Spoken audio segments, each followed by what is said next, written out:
الحمدللہ رب العالمین والصلاة والسلام علی سید الانبیاء والمرسلین وعلی آلہ واصحابہ اجمعین اما بعد فاعوذ باللہ من الشیطان الرجیم بسم اللہ الرحمن الرحیم اعوذ باللہ من الشیطان الرجیم میں پناہ مانگتا ہوں اللہ سے شیطان مردود کی۔ آج کا جو میرا عنوان ہے وہ ہے 4 چیزوں سے اللہ کی پناہ۔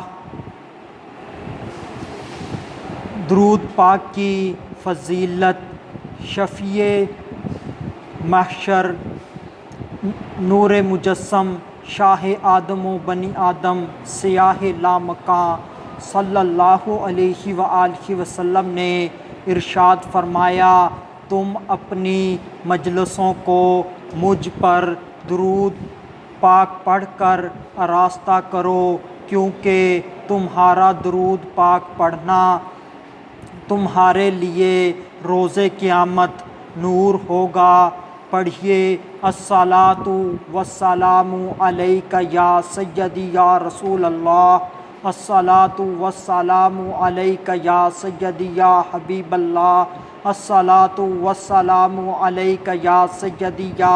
محمد الرسول اللہ صلی اللہ علیہ وآلہ وسلم۔ حضرت سیدنا ابو نضرہ رضی اللہ تعالی عنہ کہتے ہیں کہ میں نے حضرت سیدنا عبداللہ ابن عباس کو بصرہ کے منبر پر فرماتے ہوئے سنا،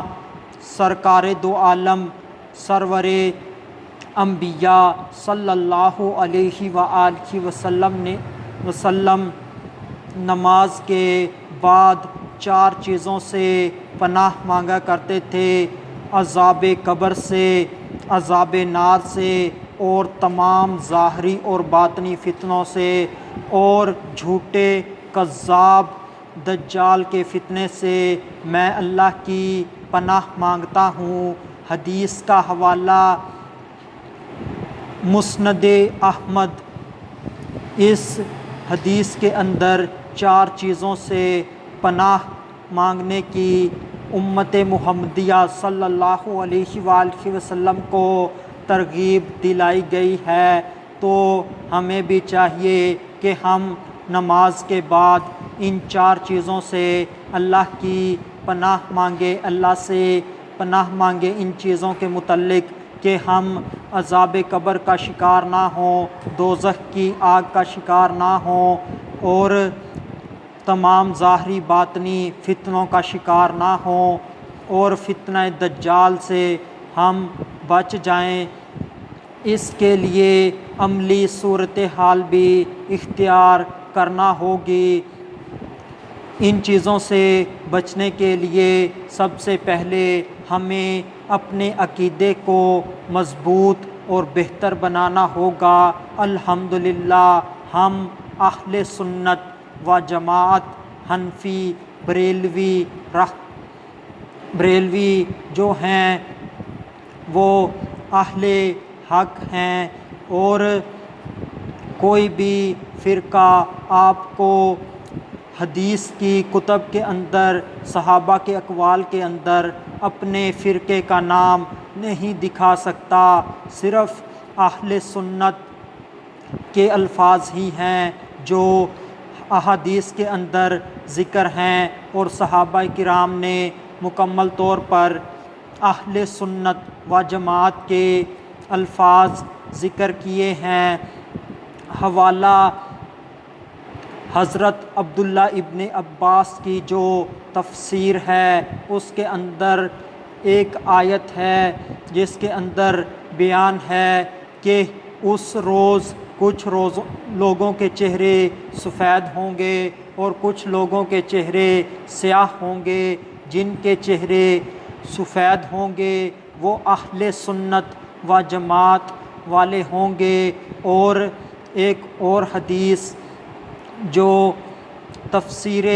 کبیر کے اندر موجود ہے، اور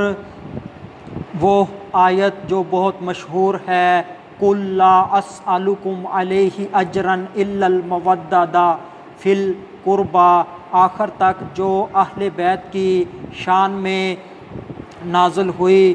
تو اس کے اندر بہت سارے حدیث کے اندر جملے ہیں، ان جملوں میں سے ایک جملہ یہ بھی ہے، خبردار جو شخص اہل بیت کی محبت میں فوت ہوا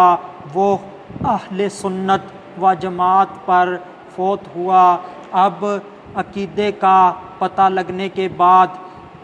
احادیث سے، اقوال صحابہ سے کہ اہل سنت و جماعت ہی حق جماعت ہے، مگر کچھ بد مذہبوں نے بھی یہی ٹائٹل استعمال کرنا شروع کر دیا ہے، وہ اہل سنت والجماعت اپنے آپ کو کہلواتے ہیں۔ اور اب کیسے پتہ چلے گا کہ کون حق والے ہیں کون باطل والے ہیں؟ تو اس کے لیے قرآن مجید کا مطالعہ کیجئے، اس کے لیے احادیث کا مطالعہ کیجئے، صحابہ کرام کی زندگیوں کا مطالعہ کیجئے، اور فیصلہ خود کر لیجئے کہ کن کے عقائد اصل اہل سنت و جماعت والے ہیں۔ وہ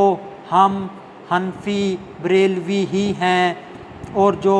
اہل سنت والجماعت کا ٹائٹل اپنے ساتھ لگائے ہوئے ہیں، انہوں نے ایک قسم کا چوری کا اپنے اوپر لیبل لگایا ہوا ہے۔ اور اس کے بعد ان 4 چیزوں سے پناہ کے لیے ہمیں نیکیاں کرنی ہوں گی اور گناہ چھوڑنے ہوں گے، ہمیں سچ بولنا ہوگا، ہمیں امانت دار بننا ہوگا، کیونکہ میرے نبی پاک صلی اللہ علیہ وآلہ وسلم کا جو پہلا تعارف مکہ کے اندر ہوا وہ صادق اور امین کے لقب سے ہوا۔ آج افسوس کہ مسلمانوں کے اندر جھوٹ بولنا بہت زیادہ پایا جا رہا ہے، اور امانت میں خیانت بھی پائی جا رہی ہے، جس کی وجہ سے، جھوٹ کی وجہ سے مسلمان تجارت کے لحاظ سے غیر مسلموں کے سامنے شرمندہ بھی ہوتے ہیں۔ تو آخر میں اللہ تبارک و تعالی سے دعا ہے کہ اللہ تبارک و تعالی ہمیں ان 4 چیزوں سے محفوظ رکھے، ہمیں عذاب قبر سے بچائے، دوزخ کے عذاب سے بچائے، تمام ظاہری باطنی فتنوں سے بچائے، اور دجال کے فتنے سے بچائے۔ وما علینا الا البلاغ